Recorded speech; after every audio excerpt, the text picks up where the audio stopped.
Hello, everyone. Welcome back to another week of the Triple Play. This is your host, Danielle Whaley, and today I am joined by David Wilson, and it is almost Thanksgiving. We have a lot to be thankful for, and I think all Nation can agree that they are all thankful for the seniors that have played on the Tennessee squad this season and just in the past 4 years in general. Senior Day was this past Saturday at Neyland. It was an emotional day. As a senior, I can attest to that emotional stance. What a time. It was a lot. But let's just talk first about the game itself. Tennessee beat Missouri 63-37 to close out the home schedule for the season. The Vols were outgained in terms of total offense, which I think was kind of a surprise to most people coming into this game. But, I mean, if you look at Drew Lock leading Missouri, you knew Mizzou was going to be good.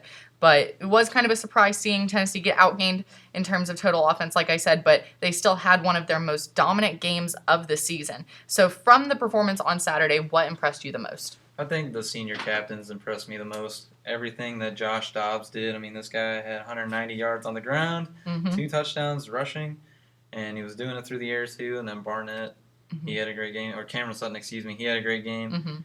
And, I mean, just the whole thing, the atmosphere was great. And then after the game, whenever Josh Dobbs came over and conducted the band, I'm still wiping away tears just thinking about that experience. I mean, it was just everything about the game was great for them. I'm glad that the Vols got to go out on senior night with an impactful win that was, even though it didn't show on the stat sheet, but those timely turnovers that they got during the game definitely helped them, and it was an awesome win for the Vols. Yeah, it was definitely an awesome win.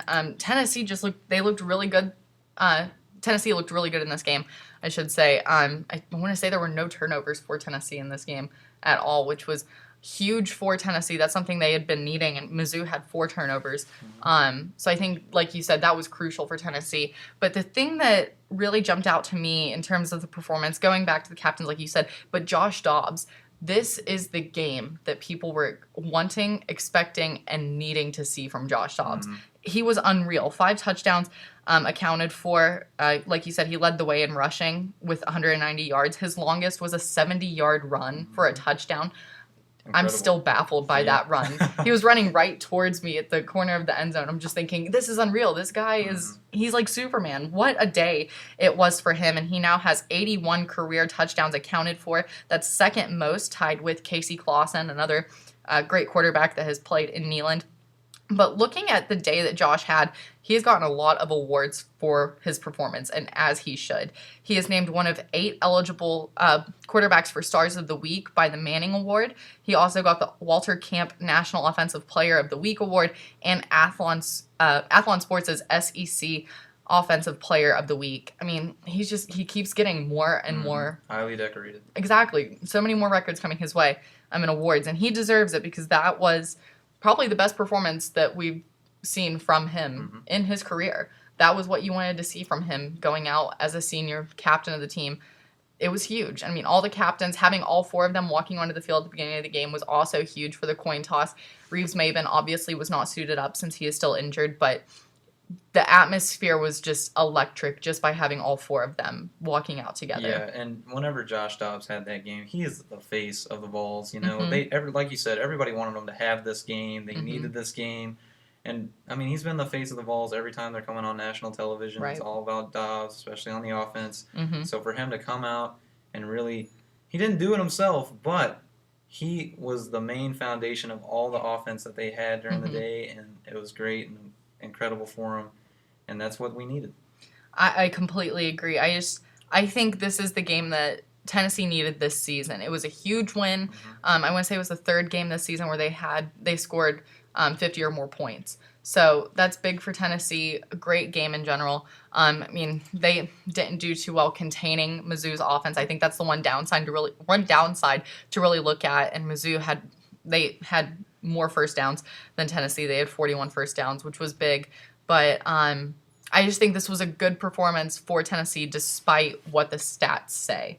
I know people would say, oh, it's another moral victory, but it goes farther than that. Like, this was a dominant game for Tennessee, despite those offensive stats. You're right, and they'll need this going into Vandy. Now, Vandy just took care of business against Ole Miss, and they need that one extra win to get to be bowl eligible. So it's going to be really big for both teams. Honestly, like the Vols would like to win out, especially after seeing that Florida beat LSU and that they won't get a chance to go to the SEC Right. to represent them in the championship. But Vandy's going to want to come get this win at home to be bowl eligible. So it's a great moral boost for the Vols, and they'll need to carry this momentum into Nashville this coming Saturday. I completely agree. And, that game this Saturday is going to be a tough one for the Vols. We'll delve into that a little bit more in just a few minutes. It's a lot to think about, and especially for these seniors on the team, they want to win out. Like you said, Tennessee's wanting to win out, but these seniors are really wanting to do just that. There were over a dozen that were honored on Saturday, or for Senior Day, I should say. So if you had to look back at this senior class and describe them, how would you describe this group?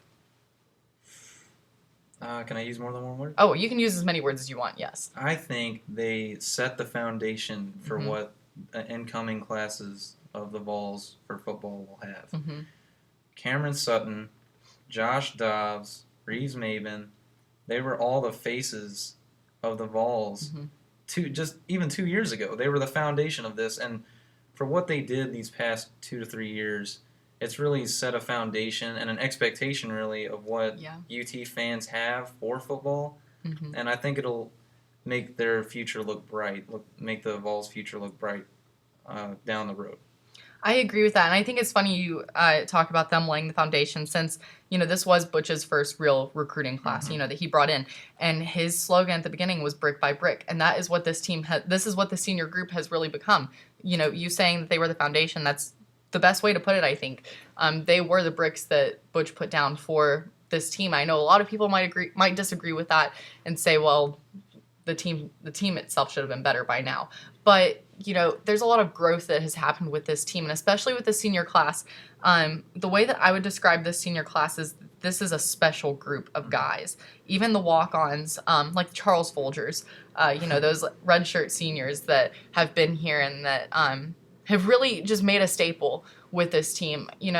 This senior class in general it was special. That's the only word I can really use to think about it. I was thinking about it at the game, watching the seniors run through the tee for the final time. And it's just, this has been such a dynamic group. Like you said, the Reeves Mabens, Sutton, and Dobbs, those three have really just set the bar for Tennessee football, I think. I think you're right. You're right on the money with what you've said. But it's just, they've all had so much drive and heart despite the adversity that they've had to face within injuries, tough losses, a lot of scrutiny from the Tennessee fan base. But they've done it in such a respectable manner, I feel. And this is just a special group. This is a special group of seniors. And they really made it a comeback because, there was a dark cloud over Knoxville for a few years after Palmer left.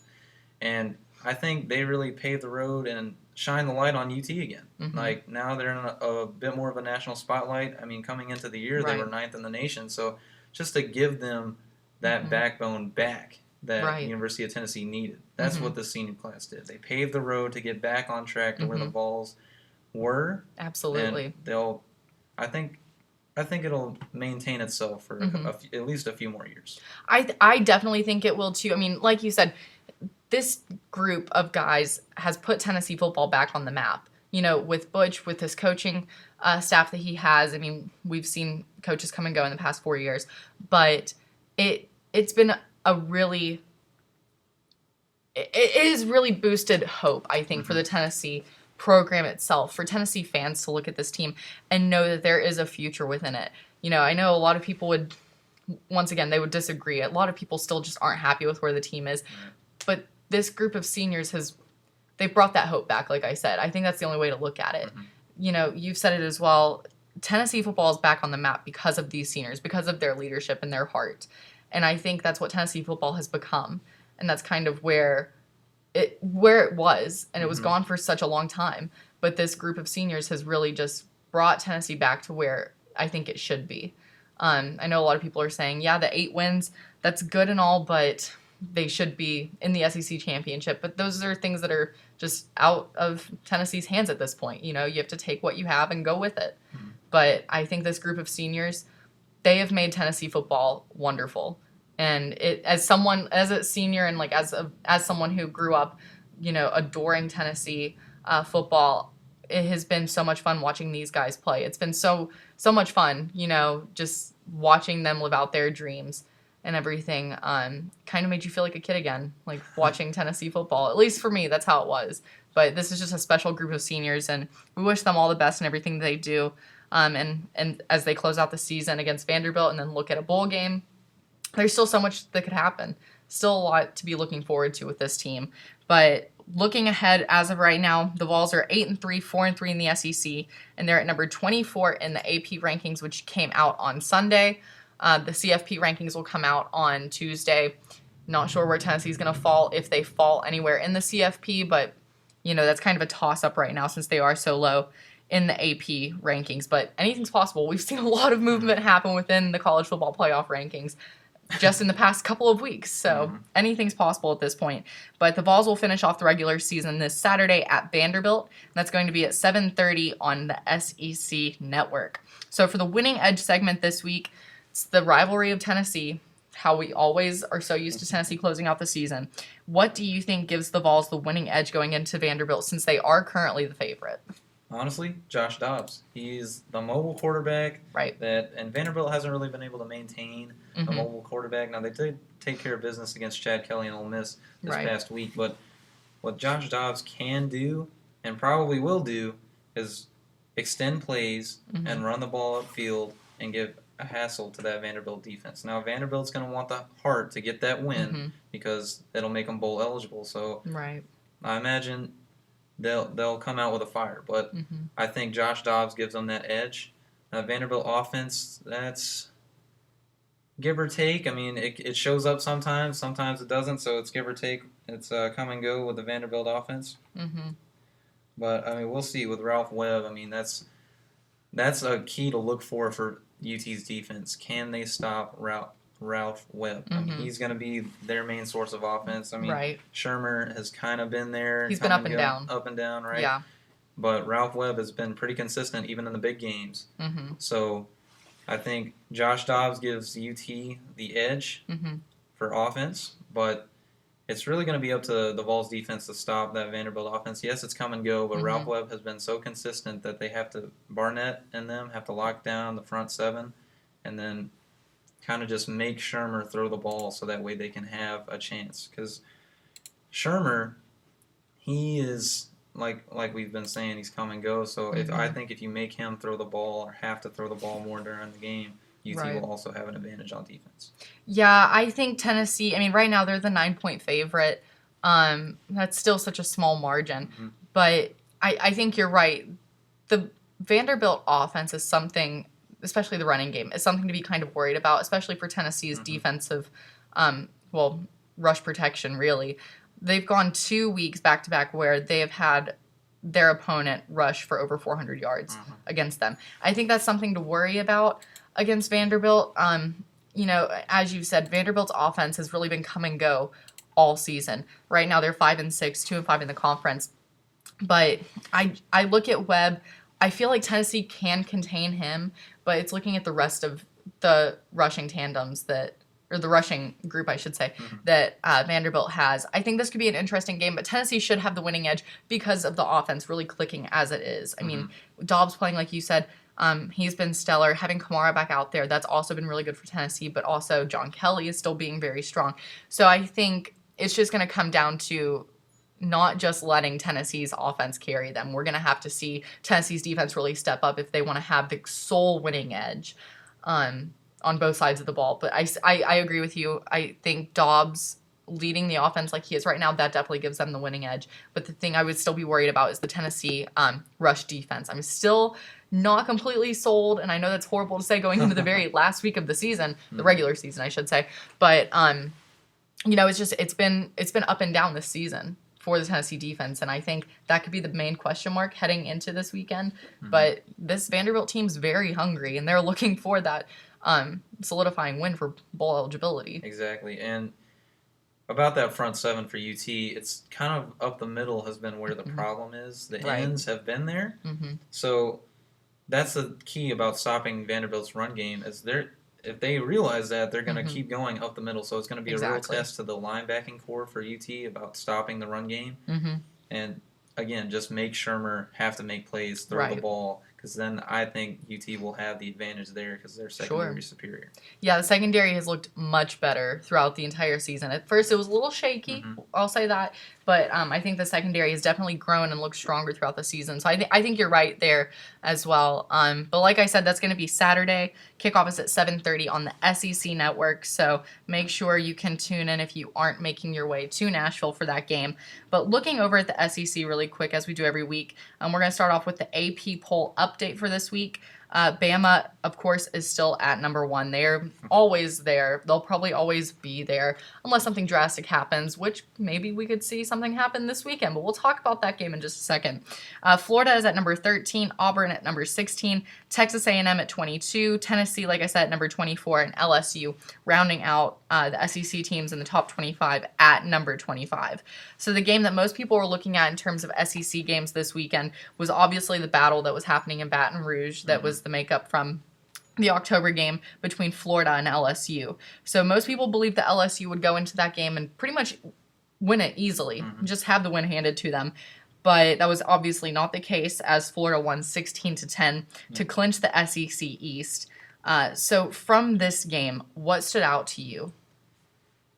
What stood out to me was kind of the lack of organization LSU had. I mean, it was, yes, Florida played a great game, but if LSU even plays decent on offense, that game is probably a significant win for LSU. It's probably not even close. So it really stood out to me that they just couldn't get it together on offense all day. And Leonard Fournette got hurt during that game, so that did not help their cause. And I really think that, personally, for Leonard Fournette, this will probably hurt his NFL draft stock. Yeah.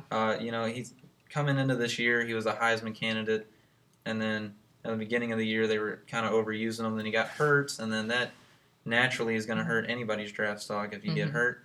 But even when he came back, he was making plays. Now, he's still a dynamic player, but just injuries, that's setting him back. So I'm really interested to see what that does to his draft stock later on down the road.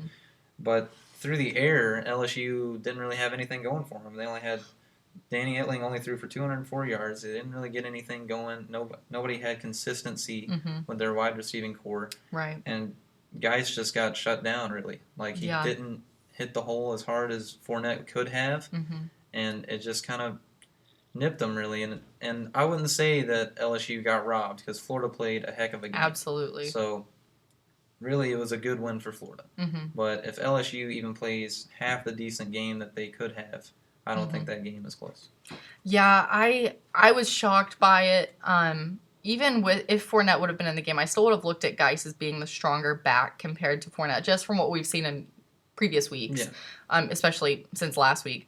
But the thing that surprised me the most was how Geis was just was shut down, like you said.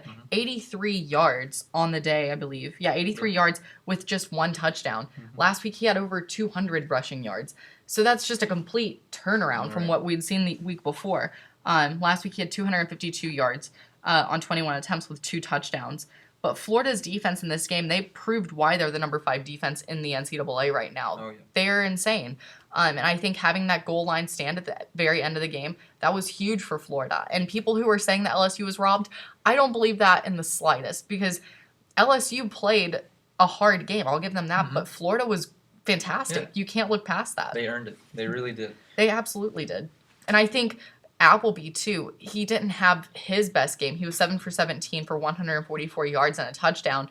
But, Florida they played their cards right. That's just kind of how this Florida team has really been this season. But even with total yards, I mean, LSU had the upper hand there, 423 total yards compared to 270 from Florida. But the thing that hurt LSU the most was those 2 turnovers that they faced. Those fumbles. I mean, LSU fumbling is just, I don't know, that's something we're not really used to seeing this season, because LSU has been fairly decent in terms of fumbles, But I think Florida had the better game. You can't get past that fact at all. That's just the only way to look at it. But could this really make an impact with the SEC championship game? maybe, because we know it's going to be Alabama against Florida. We won't delve into it too much because there still is a week of play. Things can happen. There's other SEC games that are going to be going on this weekend in terms of rivalry games that could shake things up. Maybe we'll see a big shakeup with the Iron Bowl. We've been there before. Anything's possible. But it's just, Florida won this game. Just, that's the only way to look at it. They played like true winners. And for UT fans, I know it's a heartbreak, but at the end of the day, they can only point the fingers at themselves because they didn't take care of business in South Carolina. That was a game that UT was heavily favored in, and it didn't go their way. And just like we said, Florida just earned this game. And I mean, I think Alabama's gonna, even with the Iron Bowl, say they do take a loss, I still think they go into the West. Yeah. But it's going to be, I mean, that Iron Bowl, everybody's going to be watching that. I'll tell you that right now. That's going to be a heavy favored game or a heavily watched game. But, I mean, for UT, it's just, they did what they could. But at the end of the day, you don't want it to be towards the end of the season. You don't want to have to rely on other teams to get the job done for you. You have to take care of your business, and everything else will fall into place. Right. I completely agree with that. It's never a good feeling whenever another team has to rely, whenever one team has to rely on another team to help them get to some postseason play or just into bigger games. It's not a good feeling, but, you know, it is what it is. Florida played the better game. They played their cards right, like I said, but they will be playing against Alabama in the SEC Championship on December 3rd. So that is set in stone. And we'll talk more about the SEC Championship on next week's show as we round out the semester and round out the football season, really. But before we get into those talks next week, it's rivalry week in college football. This is always the fun week of the season where everything kind of just comes to an end. But it's known to be a crazy week as well. So for the quick take segment this week, which SEC rivalry game are you watching this weekend besides the Battle of Tennessee? You got to watch the Iron Bowl. I mean, everything that happens in that, every time you watch that game, especially in the past like 6-8 years, has been really, it's been amazing just to see everything that happens in that game. And it's an intense game, but it's always been impactful. So if Auburn could come in and say they upset Alabama, that would shake things up in so many different ways, especially with a college football playoff and ruining Alabama's potential undefeated season. So I'm really watching the Iron Bowl down there. It's going to be a grit and grind. I think it's going to be a lot of rushing yards in that game. I don't think any Jalen Hurts might have to be a huge factor for them, but it'd be on the ground. I don't think it'd be through the air. I agree. I'm also going to be watching that Iron Bowl game as well. I think I would also make the argument that Louisville, Kentucky could be an interesting rivalry week matchup just based off of how Louisville lost, but we'll talk about that in just a second. I think that's one that I know I'll be watching that since my dad is a Kentucky fan, like I've mentioned before, so I'll have to watch it. But I think the Iron Bowl is the easy choice. There's too much riding on that game, and it could be the biggest challenge of an Iron Bowl we've seen yet. In the past few years, I mean, we've seen Alabama a couple years ago lose to Auburn. But I think in terms of talent and how much is riding on this game, we could see a lot. Auburn's going to come out with guns a-blazing. Oh, yeah. That's just how it's going to be. But Alabama's also playing. They're going to be really hungry after last week's game against Chattanooga, where Saban was not happy with the performance. But, you know, it's going to be a fun rivalry week. I think the Iron Bowl is going to be very exciting. So it's just how it is whenever you end the season. You know, things are going to be happening this week that could shake things up for the college football playoff. So the AP poll, like I said, came out Sunday with the top 4 being Alabama, Ohio State, Michigan, and Clemson. Louisville was at number 3 in the AP poll, but they fell to number 11 because of their loss to Houston. So looking at the college football rankings, Louisville did have the 5th spot in those rankings. We'll find out on Tuesday just how far they're going to fall. How far do you see the Cardinals falling whenever those rankings come out?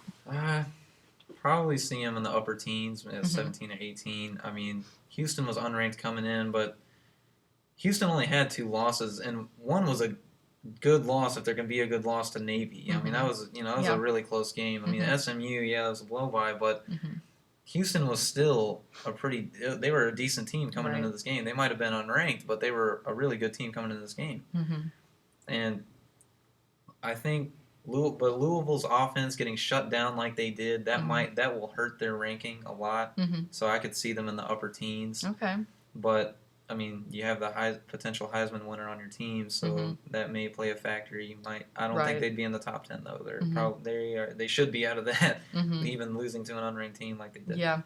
I was looking at it too, and my initial guess was 11 probably, but then I started thinking about it more. And whenever Clemson lost to Pittsburgh, another unranked team, they didn't fall that far. So with the CFP being the way it is, maybe they won't fall. They won't fall as far. They might stay in the top 10 with the way the CFP has been, but I'm going to go with 11. I feel like that's just enough of a drop for this point in the season. Because, I mean, we're getting down to the nitty gritty whenever it comes to the CFP rankings and who's going to be in that top 4. So I'm going to stick with 11 right now. I wouldn't be surprised if for some reason Louisville stays in that top 10, but I'm going to say they fall out like you said. But I'm going to stick with 11 because I feel like that's not too far of a drop in terms of the CFP, but enough to keep it interesting heading into the final parts of the season. Yeah, and I mean, I don't think they can win the ACC, their division. Yeah, I don't think so. But with Clemson and Pittsburgh last week, I mean, that was a close, that was a close game. That's the reason why I believe the committee gave them some leniency and kept them in the top 4, because that was a field goal in the final seconds, I'm pretty sure. But, I mean, for Louisville, they were down, 31-0 at one point? Yeah. I mean, you can't do that, you know. I don't really, I could see an 11, but I really can't see them in the top 10, not after that performance. I feel like a top 10 would be a stretch for the CFP. That would be a very huge stretch. It would be at 10, I would think, if they exactly. It'd be at 10. Like, if there was a 10.5, it'd probably be a 10.5. Because you got Penn State, Wisconsin, these Big Ten teams are killing it now in the top 10. So they are. You have to make way for them. You really do. Right. So I really think that loss, with all the other teams that are still one-loss teams now, I think that second loss hurt them. I agree. I think it's going to be, I don't know. I feel like this is going to be an eye-opening CFP ranking that we're going to see since we are getting to the end. I feel like the pieces are starting to really make themselves come together as to who's going to be that top 4. But, it's college football. Anything's possible. It's November. Anything is most definitely possible at this time of the season.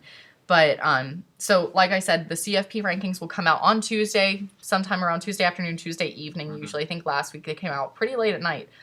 So we'll see what happens with that. But looking over at the hardwood really quick for the basketballs, the Vols picked up their first win of the season against Appalachian State last Tuesday, 103-94. What a win that was. I want to say like 6 different players had double-digit scores for Tennessee.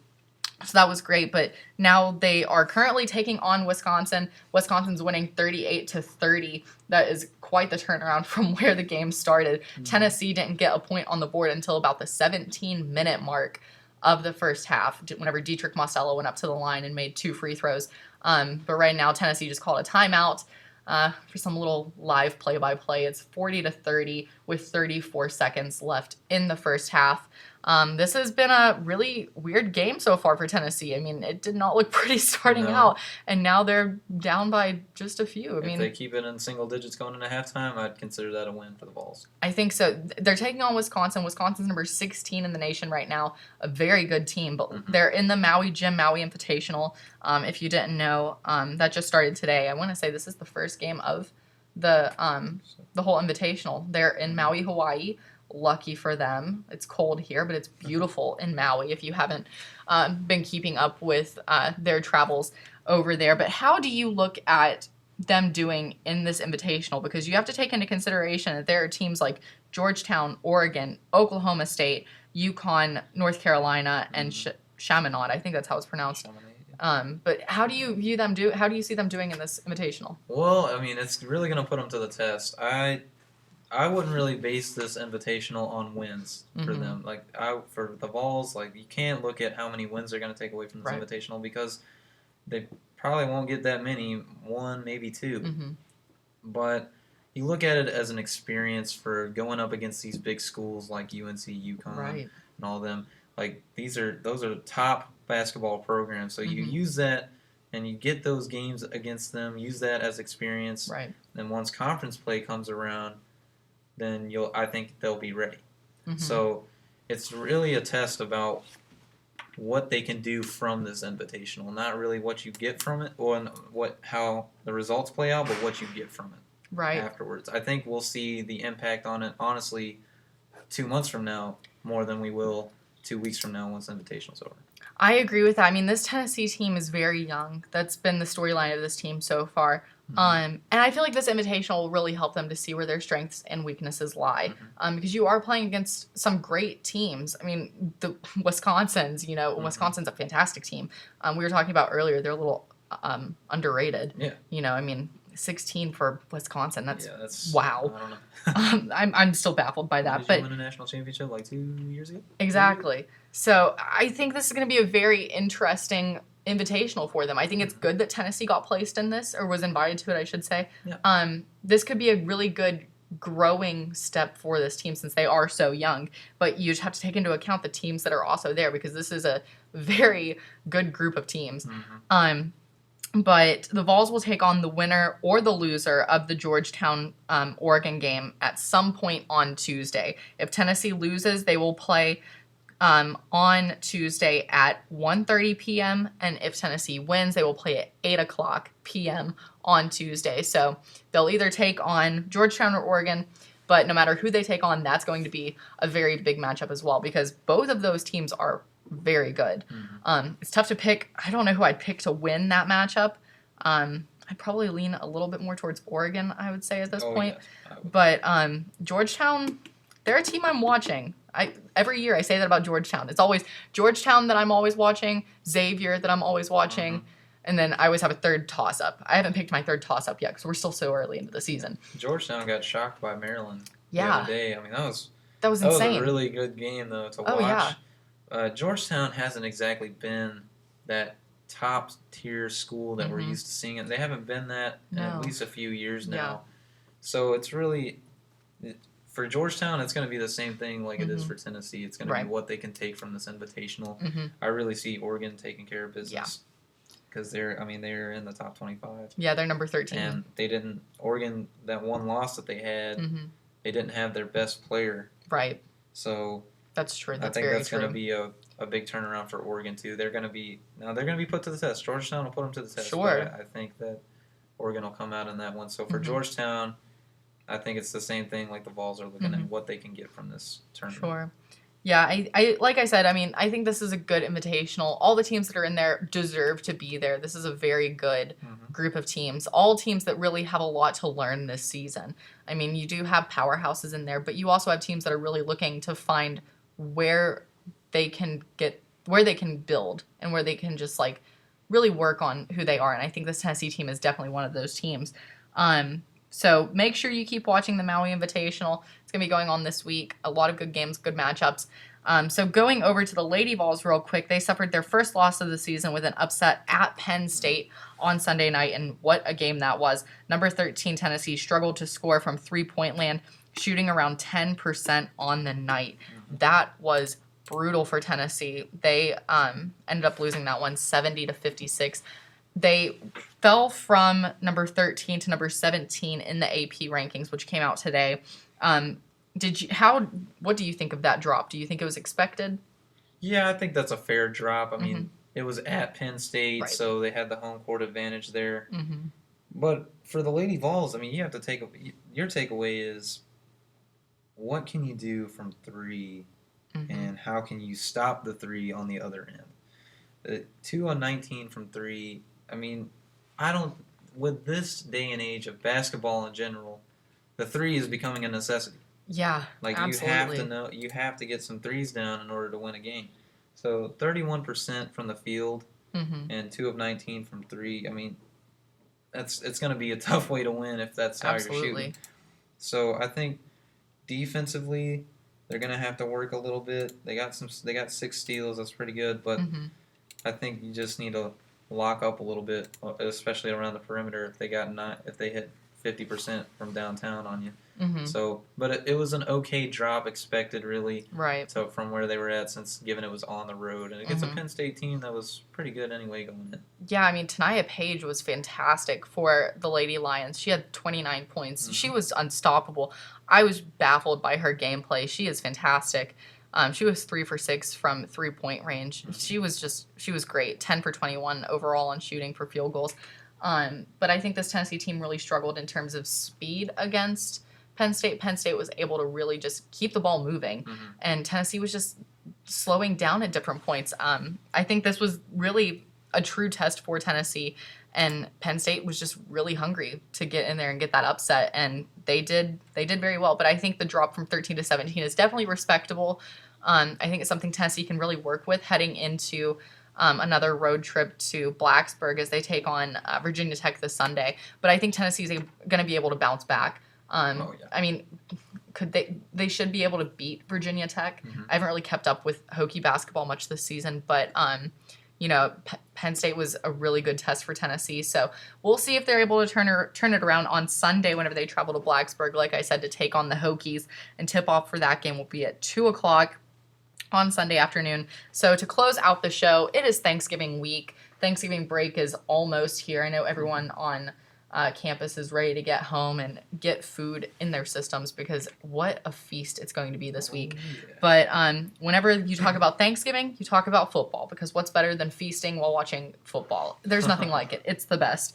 So there's a whole slate of NFL games on Thursday, 3 huge games that are going to be going on. But which game are you going to be watching while you stuff your face with food? I'm going to be watching the Redskins-Cowboys Classic. It's a classic. It is, and I am excited to see what the rookie duo, Dak Prescott and Ezekiel Elliott, will bring to the table on Thanksgiving. Big stage, everyone's watching, so it'll be interesting. Now, I do want to say for the AFC South, and if you're a Titans fan out there, you got to watch a little bit of the Colts game too when that game comes on at night, right? Because that game can have an impact on where the AFC South will stand.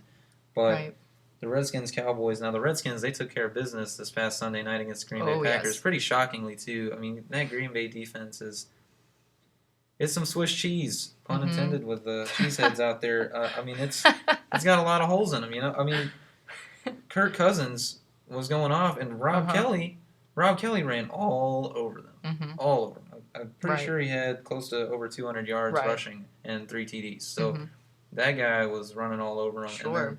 Now, Green Bay's hurt, so I can understand. Maybe it's like, the Redskins aren't that good, but Green Bay's hurt. But I think Kirk Cousins has got those Redskins. They're playing some good football. Yeah, the Redskins-Cowboys matchup, I never thought I'd say this about this matchup. It's going to be a lot of fun. I mean, this is the constant on Thanksgiving, but it's one that I'm going to keep my eye on. I'm not going to be watching it with a full heart or anything, but it's one I'm definitely going to be looking at.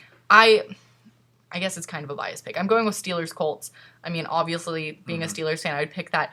But this game has a lot riding on it for both teams, and that's why I'm really intrigued by this because, like you said, the AFC South's kind of up in the air right now. Yeah, it's insane. The Colts are in second right now. They're looking to get that top spot back. But for the Steelers as well with the AFC North, they're tied right now for that top spot with Baltimore. So both teams have a lot riding on this. They're both looking to get some wins. They're both 5-5 right now, which is tough. It's kind of hard to believe for these two teams. You're used to seeing these two teams above 500 at this point in the season. So it's been a weird season for the NFL. We've talked about that before on this show. But I'm going to be watching that game just because there's a lot riding on this game for both teams in terms of where they could be in their standings. And let's not dismiss the Vikings-Lions game either. It's also a good game. Yeah, and they're both in the lead for the NFC North. So Matthew Stafford, going into the bye week, had MVP expectation. They were talking about him as an MVP candidate. So just to see that, and the Vikings, they kind of got it back on track on this one against Arizona. Yeah, it's still up in the air where they are now.